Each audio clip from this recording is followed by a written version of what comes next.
I'm Sarina Fazan, taking a risk, making a difference, and changing the course of your life. Remarkable stories from people defying the odds. You're listening to On the Record. Hi everyone, I'm Sarina Fazan and thank you so much for joining us. If you're like millions of Americans, of course you have watched the saga of Carole Baskin, her missing ex-husband Don Lewis, and Big Cat Rescue out of Tampa, Florida that now everybody's talking about in the entire globe. I am joined by Kaitlyn Statile, an attorney here in Florida. Kaitlyn, thank you so much for joining us. Absolutely, I'm happy to be here. And you are involved now in the case of Don Lewis, and he vanished 23 years ago. Correct. So for people, can you just talk about the case? And then I want to get into your involvement. Sure. But just talk about the case. Just give us a highlight of the case. So it's a very interesting case. As you know, 23 years ago, he kind of disappeared off the face of the earth. There is no witnesses to his murder. There are no witnesses to his current whereabouts, and he hasn't been heard from since. He's since been legally declared dead. So while he's still a missing person, no one believes that he's out there. I believe Sheriff Chronister has said, we see this as a murder and we're investigating it as a murder. And I want to mention just really quickly, Sheriff Chronister is Sheriff Chad Chronister. He is the sheriff in Hillsborough County. He is the fourth sheriff actually to take a look into this case. And what's interesting is when I asked you to describe it, you did use the word murder. Mm-hmm. So as an attorney, that's also how you feel that he's not here anymore. Absolutely. Like I said, he's legally been declared deceased, and there's been no evidence of, that he, had dementia and that he left on his own free will and started a new life in, Costa Rica or elsewhere. I believe for all intents and purposes, I believe the majority of the investigation does center around a murder. Now, who all is involved in that is still up for, debate. And what happened to him is obviously up for debate. And that's where you get involved because you attended a press conference in the month of August. And tell us, you are actively taking a part in trying to find out what happened to Don Lewis. Yeah, so taking a bit of a step back, this all started, as you know, the docuseries really took hold and took off in the beginning of the coronavirus. Everybody was at home and everybody really became infatuated with this saga. Around that time, we were all in quarantine, and so we were asked at my firm, can everybody put together, some sort of presentation, some kind of video chat, something of a subject of interest to our clients. So I thought, hey, what better opportunity to kind of take a neat look at something that's so popular right now and that people are truly interested in. And obviously the legal aspect of a missing person, a possible murder, and this still unsolved. So it all started when I just decided to take a delve looking into this. And also, you still have a family out there that's missing their father, right, and ex-husband and grandfather. So on a human level, it's obviously very upsetting and sad for them as well. So I decided to take a look into this case and just look at the legal elements. What is needed to prove a case against anyone involved? And what evidence is there that he disappeared, he left, was murdered? Because without a body, it's very, very hard to know what happened. So Kaitlyn, I want to ask you, tell me the name of your firm, and when you said you took upon this project, did the firm say, give us a video discussion of any topic, and you chose? Yeah. And you chose basically the Tiger King? Yeah. So they said, and I didn't take a look at the Tiger King in general. I solely focused on the disappearance of Don Lewis. Was he a missing person? Was he murdered? What evidence is there to the contrary or in support of it? So that was what, my video presentation was regarding. And after that, it just kind of took off as I got, a ton of people reached out to me and I made all these connections. And after that, I spoke with the firm and we agreed that, yes, if someone came forward and had information that would close this case, that, we would be happy to represent on pro bono. Okay, so this is huge. So what is the name of your firm again? I'm sorry? Carlson Meissner Hart Hayslett. So you, at this press conference, so John Phillips is an attorney. He's out of Jacksonville, and he's been hired by the family to basically ask questions and look into this case. Mm-hmm. But your firm made that huge announcement that you're actually willing to represent someone pro bono, right? So, one person? Yes. So there is two arms at work here, so to speak. Mr. Phillips is handling the civil aspect. So as you know, in the law, there's civil litigation, there's criminal litigation. Criminal happens when someone is arrested, the state attorney's office then gets involved and files charges, and there's criminal proceedings. Someone can be convicted and sent to jail, prison, etc. There's also the civil aspect where someone can file, for example, a wrongful death lawsuit. And those are two very different proceedings. Thinking of big popular cases, you can think about O.J. Simpson. O.J. Simpson was tried for murder. He was acquitted. However, there was a civil suit where they found him, I guess, guilty, or they found a judgment against him not guilty. Guilty would be the criminal aspect. So he was found not guilty and acquitted, but then in the civil arena, he was held liable and had to pay over, I believe, millions of dollars. So it's similar to that. Mr. Lewis is handling the civil aspect. I believe they've currently filed the bill of discovery seeking to do depositions, interrogatories, and get more information to find out more information to know where to go. In the criminal aspect, my job doesn't really start until someone is arrested usually. Wow. So I currently, while I've offered pro bono services, there's not currently much for me to be involved with or do until the police have closed their investigation. So hopefully that happens for the family's sake, right? Yes. Like we certainly hope that the Don Lewis family gets some type of closure. So what will that mean exactly when you do get involved? What will happen? And I guess I did somewhat misspeak. My job can start prior to someone being arrested. So the goal, and specifically in this case, is if someone was involved, if someone was an accessory, if someone knows something, if someone witnessed something, that they would then come forward. Sheriff Chronister has stated that, all offers are still on the table, that if we can close this case, they are open to making, some kind of negotiations or offers or plea bargains with anyone who knows something. So that basically means that if someone does know something, don't be scared, right, to come forward, because now you could potentially have an attorney like yourself that would be representing you. You have the sheriff going on record saying that there are avenues that could be explored. And clearly I'm not an attorney, but could that potentially mean immunity, or what could that mean? And I know you don't want to speak for the sheriff either, but what could that mean? And actually, it's not ultimately the sheriff's decision. He makes a decision on a filing charge as far as what there's probable cause for to arrest someone on. However, ultimately the charging document is signed and sent by the state attorney. Which is Andrew Warren, who's actually been a guest on our podcast and has talked about that he is going to take a look at this case very seriously. Of course. And but so ultimately it would be his and his office's decision on what charges to file and what plea offer to make. So ultimately, while the sheriff and I'm sure Mr. Warren are working together on trying to get a resolution, ultimately there is no straight offer. Like, you can't come forward for immunity at this point. There's no offer to that. However, it is possible if you can bring forward enough information and assist enough in the case. You never know. All of it's a negotiation, and you never know until you're in the situation. So if there is someone out there and they do know something and it could lead to a credible lead. Absolutely. You are saying that they can call you. Of course, they can call me and then call anyone involved. As you know, there's been tons of hype and lots of people involved in this investigation. But yes, if they have a credible lead, I'm certainly willing to assist them in going to the sheriff's office to try to handle it. So Kaitlyn, because I can imagine, now this case is, all eyes are on the case. Mm-hmm. What could someone, if they do have a lead, what could they potentially face, though? Well, it would depend on their level of involvement. And all of this is so fact-specific, as are the charges that could be filed and the sentence that would be imposed. So it depends on, what their involvement was. Were they a witness to it? Did they know something? Did they help post-mortem? Did they help after, someone was deceased? And did they help get rid of the body? Did they help in a planning stage? Did they help in the execution? Were they simply a witness?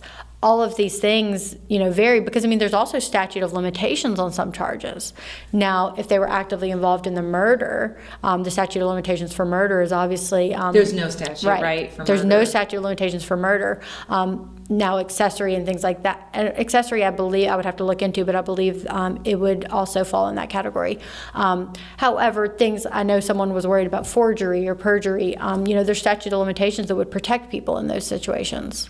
Do you feel that with all the publicity surrounding this case and so many eyes looking at it again, do you feel there will be closure for Don Lewis and his family? At the beginning of this, which started a couple of months ago, I was very, very hopeful. I thought, with all the publicity and all the hype, that someone's going to know something, someone's going to come forward, someone has been living with this guilt or this knowledge, and they want closure as well. However, given that we still haven't heard anything, I'm starting to lose a little bit of the glimmer of hope. But I am still hopeful for the family. I know I can't imagine losing a father and waking up every day hoping I get a phone call that it's him or someone knows something, just to put that to rest. It has to be awful, not knowing what happened to your loved one. Right. And I've talked about this through my years of journalism. Isn't it better to know so you have closure, so you can at least, sadly, saying that permanent goodbye, but at least you know what happened. And then you can move on with your life and, put it to rest in your mind, like you said. Right. So going back to when you were watching the docuseries at home, what was going through your mind, watching it? I know you touched upon that, but when I watched it, at first I thought, okay, is this make-believe? Right. There's no way this could be real. I think all of us went through that stage of, let me Google this. Is this really a documentary? Is this factual? Because it is parts of it are so outlandish and so outside our realm of reality. That you just don't know this other world exists. Obviously, that's one of the complicating factors of this case, is that there are so many unique, outlandish, unworldly characters involved. And there's also a lot of other crimes that seem to have taken place in this world, not only with the animals, the forgeries, the selling, the buying and selling. It seems like everyone involved in this docuseries, not everyone, I shouldn't say that, but it seems like a lot of people involved in this docuseries have faced criminal charges in and of themselves. So I think that complicates the investigation on the police, And right. And who do we trust? Who is telling us the truth here? Who is a credible witness? Who knows something and is believable? Who is hiding something for their own personal gain, and why? Trying to really wade through the motives, the credibility, and the fact that there's not a body to start with. There isn't a concrete piece of evidence that they can say, okay, this is our starting point, and here we're going to take the leads and the evidence from this and go from here. A lot of times, if the police find a body, maybe it's stabbing, maybe it's a gunshot, they have a cause of death, to start with. And then from there, they can get forensic evidence. Was there fingerprints? Was there gunpowder? Was there, anything? This case is, number one, so old that even if you found a body, you wouldn't have that anymore. But number two, it was never discovered. So there's no way to open a cold case and go back and submit a gun for testing, which a lot of times is done these days. When there's new technology that evolves, there's nothing to test here. There's no new evidence to uncover without a witness statement that I'm aware of, at least. So as a former prosecutor, you said you were a former prosecutor, are you surprised that, how should I phrase this? Do you feel that 23 years ago that maybe it was not a thorough investigation, or is it difficult to tell because it is 23 years later? Well, number one, it's difficult to tell because it's 23 years ago. Number two, I don't want to armchair quarterback their investigation either, because I wasn't in their shoes. But also, you have to remember that you had someone who was reported missing days after he went missing. You never had a body. So there's only so much the police could have done at that time without knowing, was he missing or was he dead? Right. And you had, I believe, Carole at the time, who was his wife, had mentioned that she believed he had dementia, that he may have gone off, that he had said he was in Costa Rica. So until he was gone for some time, I don't know that they took it serious. And I'm not saying that's a fault of theirs, or possibly it is. I mean, possibly they should have taken it more serious from the get-go. But we, at this point, because it's an open criminal investigation, we don't have their reports. We don't have everything that the police has.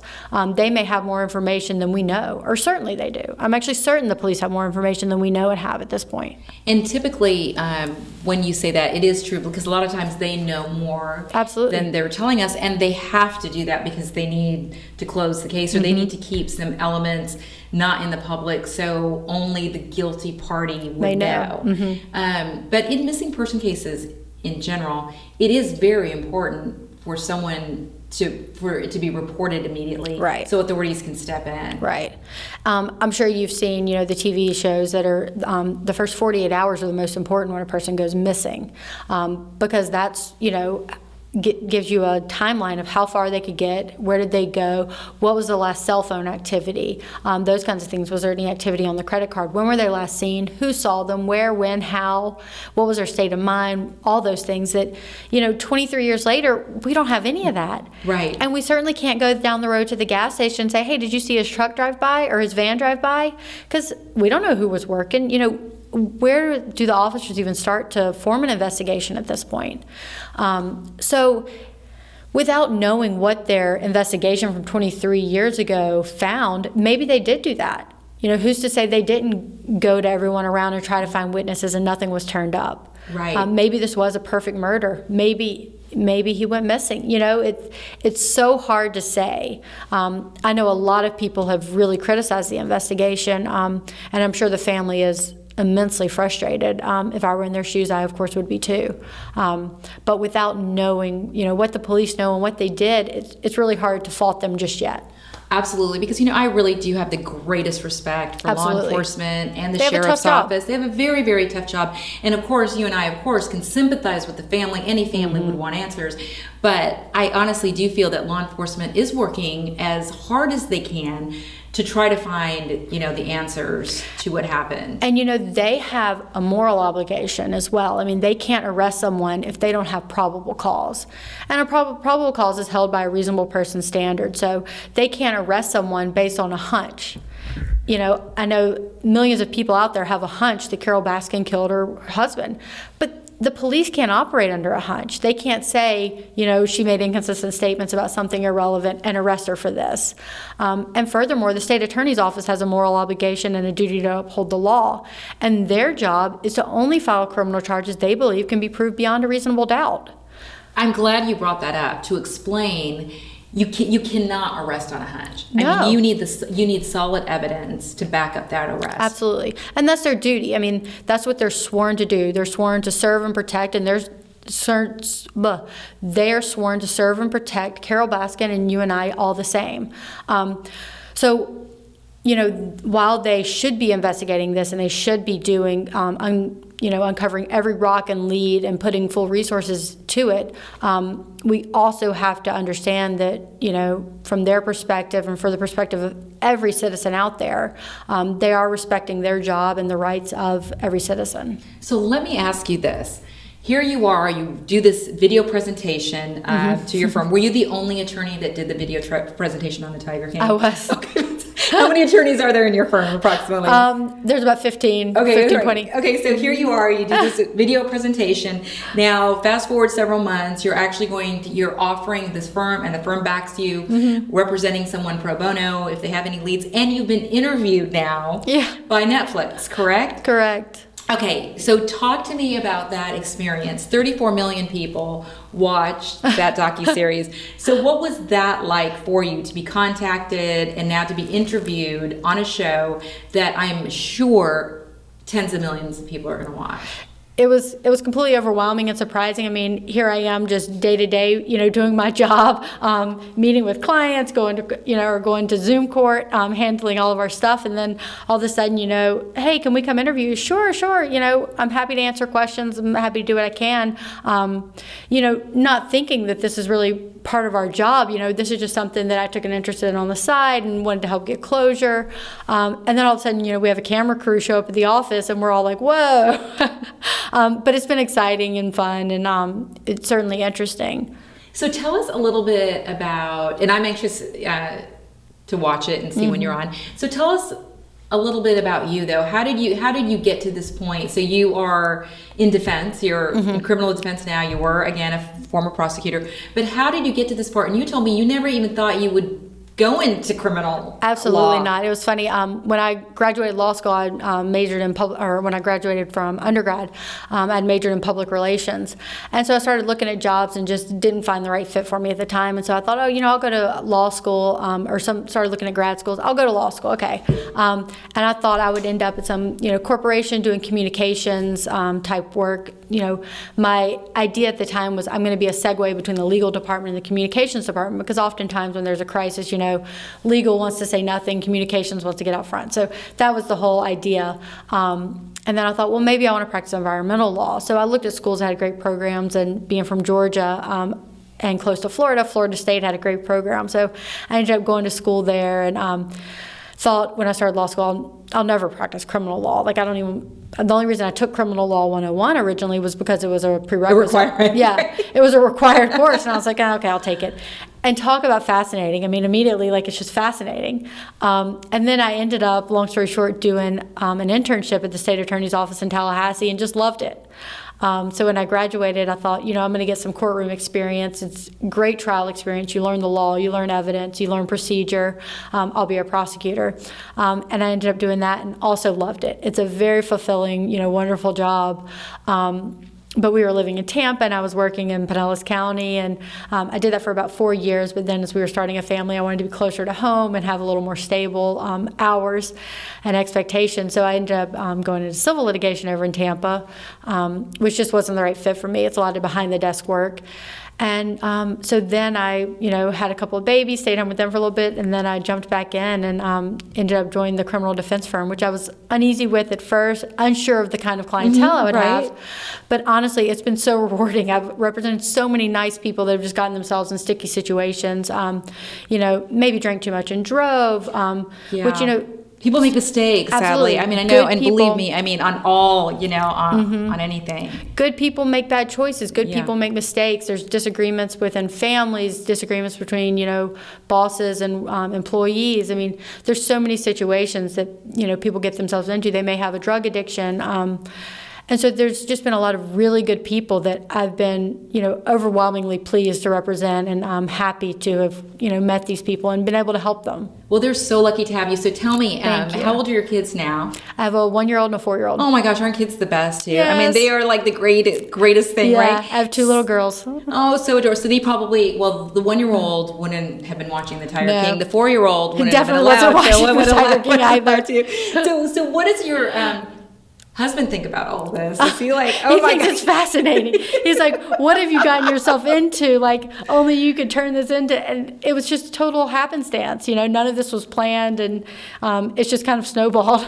Is he a lawyer too? He's not. He's not a lawyer. So, No. and that's interesting as well, because, when you have 2 people in the same profession, but Yes. he can watch it from the legal aspect. Yeah, he's not a lawyer, so he can watch it from a layperson's aspect, Yes, a and layperson.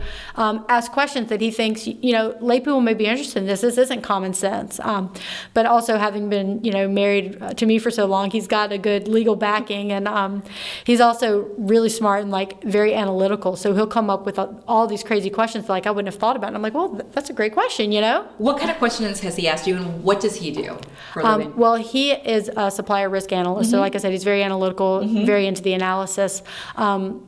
So he would ask me about the specific charges and, what the difference would be if, premeditation versus spur of the moment, heat of passion, and all these kinds of things. And so it really got me to look at what charges could be out there and what different elements would, have to take place. That is fascinating, though, because it's true. When I, with my job, I may look at it through a lens. You have a certain lens that you look at it. Well, this is great. So for anybody out there, what is your information? How can people get in touch with you? What would you say? They are welcome to email me or call me on my cell phone. And we'll have that posted actually, Okay, so that awesome. way you don't have to read it here. But if you go to the website at sarinafazan.media, we'll have all this Perfect. on there. And you would encourage anybody, right? Absolutely. to come We would forward? encourage anyone with any information to come forward. I mean, at the end of the day, you're dealing with a family that wants answers, people that need closure in their lives. And also, I'm sure it would be a weight lifted off of whoever has information's shoulders to put this behind them. You know what? Wouldn't you think so? I would think so. Like to carry a secret or carry Yeah. something for this many years. I mean, 23. oh my gosh. Right. Just get it, to get it off your chest. Well, the thing I love about my job the most is meeting amazing people and being able to sit down with amazing people. And when I saw you at that press conference, I said, "Oh my gosh, I called you Oh, immediately, thank you. didn't I?" And Yeah. I said, "Will you please come Absolutely. in and be a guest on my podcast?" And I'm happy to do it. I'm happy to be here. Thank you so much, Kaitlyn. I so appreciate you being here, You're and very I welcome. am crossing my fingers, praying, or whatever you believe in, that we do get closure. Yes. we do get closure. Some answers, for sure. Absolutely. Well, again, guys, thanks so much for watching. You can find me on all social media platforms. Just look for my name, Sarina Fazan. And again, thank you so much for watching, tuning in. Please contact us. We love hearing from the viewers and listeners on topics that you want to hear from. All right, thanks again.